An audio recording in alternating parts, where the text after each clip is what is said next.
Pangsanlibutang ulat. Pag-iimbak ng salita ng Diyos. March 15. Olivia, South Korea. Sa termestreng ito, binibigyang diin ng Northern Asia Pacific Division ang pagsasanay sa mga bata na maging mga misyonero sa pamamagitan ng isang proyekto sa 13th Sabbath, na naglalayo ng pagbubukas ng isang missionary training center sa Hankook Samyuk Academy, sa South Korea. Ngunit sinabi ng isang ina sa South Korea na ang pagsasanay sa mga bata na maging mga misyonero ay nagsisimula sa tahanan. Nagsimula siya sa kanyang anak noong nagsisimula pa lang itong magsalita. Ito ang kwento kung paano itinanim ni Olivia ang salita ng Diyos sa puso ng kanyang mga anak.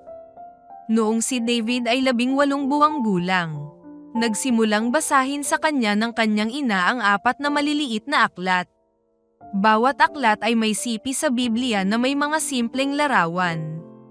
Ang unang aklat ay mula sa Awit Kapitulo 1, ang pangalawa ay sa Mateo Kapitulo 5 versikulo 3 hanggang 12, ang ikatlo ay sa Juan Kapitulo 14 versikulo 1 hanggang 4, at ang ikaapat ay sa unang mga taga-Korinto Kapitulo 13. Binabasa ng kanyang ina ang mga aklat para kay David kapag nagising si David sa umaga, kapag tanghali, at sa gabi bago matulog si David.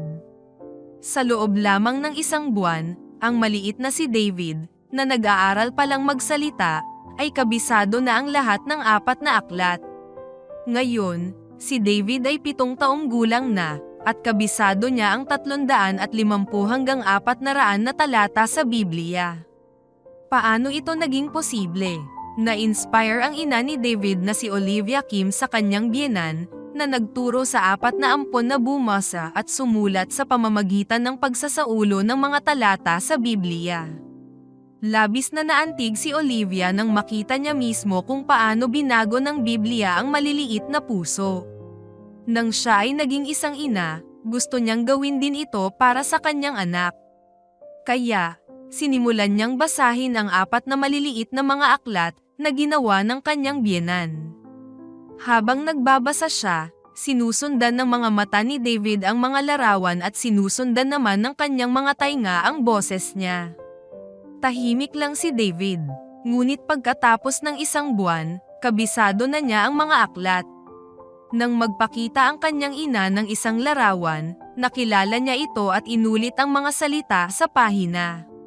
Namangha si Olivia dahil halos kasabay nito ang pagsisimula niyang magsalita, at mga makabuluhang salita at pangungusap ang kanyang mga unang nabibigkas. Pagkatapos ay gumawa si Olivia ng mga aklat mula sa mga Awit Kapitulo 121, Levitico Kapitulo 6 versikulo 4 hanggang 9, ang mga mensahe ng 3 anghel sa Apokalipsis Kapitulo 14, ang 10 utos sa Exodo Kapitulo 20, at ang mga pagpapala at sumpa sa Deuteronomio Kapitulo 28. Binabasa niya ang mga ito kay David sa loob ng 20 hanggang 30 minuto sa umaga at sa gabi. Nagbabasa din si Olivia sa araw. Kabisado rin ni David ang mga aklat na iyon. Sina David at ang kanyang ina ay umaasa sa mga talata sa Biblia sa pang-araw-araw na buhay. Si David ay pumapasok sa isang kindergarten kung saan minsan ay nagpapakita ang guro ng mga cartoons tuwing break time.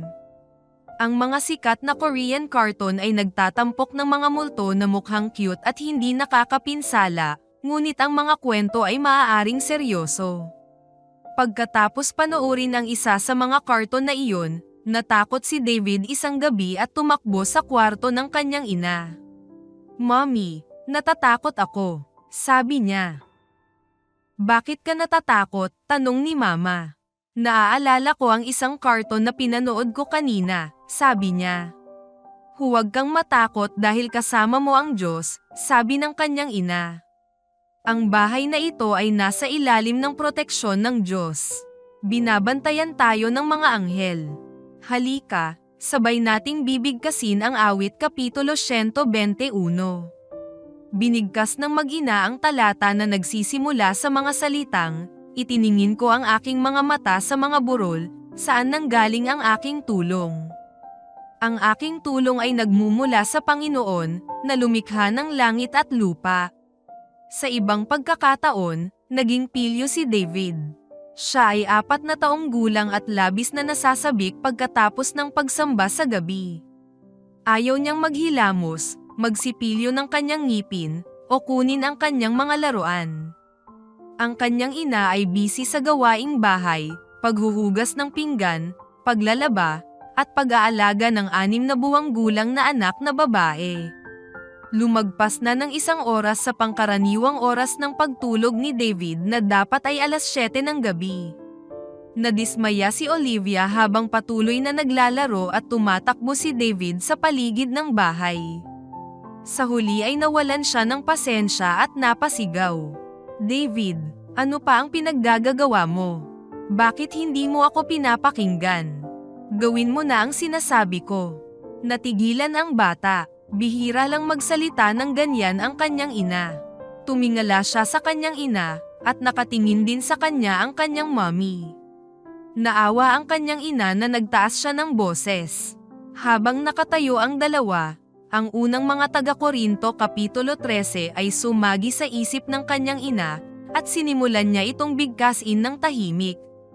"Bagaman ako ay nagsasalita ng mga wika ng mga tao at ng mga anghel, ngunit walang pag-ibig, ako ay naging tumutunog na tanso, o umaalingaw-ngaw na simbalo."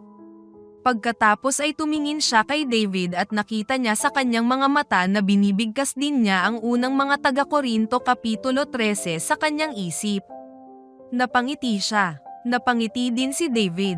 Nagyakapan ang dalawa. "Ikinalulungkot ko na tinaasan ko ang aking boses," sabi ni Olivia. Ngumiti si David at mas humigpit ang pagkakayakap sa kanya. Pagkatapos ay nagpalit siya ng kanyang pajama, nagsipilyo at natulog. Sa ngayon, gustong-gusto ni David ang pagsasaulo ng Biblia. Ang kanyang kapatid na babae, si Abigail, ay 3 taong gulang at isinasaulo ang unang 4 na aklat na kanyang naisaulo.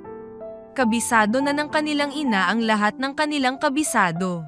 Nalaman niya na ang proseso ng pagsasaulo ay automatikong nangyayari para sa kanya habang tinuturuan niya ang kanyang mga anak. "Taimtim akong umaasa na ang mga talatang isinasaulo namin ngayon ay matapang na ipahayag mula sa mga labi ng aking mga anak balang araw kapag sila ay naging mga misyonero para sa kaharian ng Diyos," wika ni Olivia. Ating ipanalangin si Olivia at ang bawat magulang na naghahangad na itanim ang salita ng Diyos sa puso ng mga bata.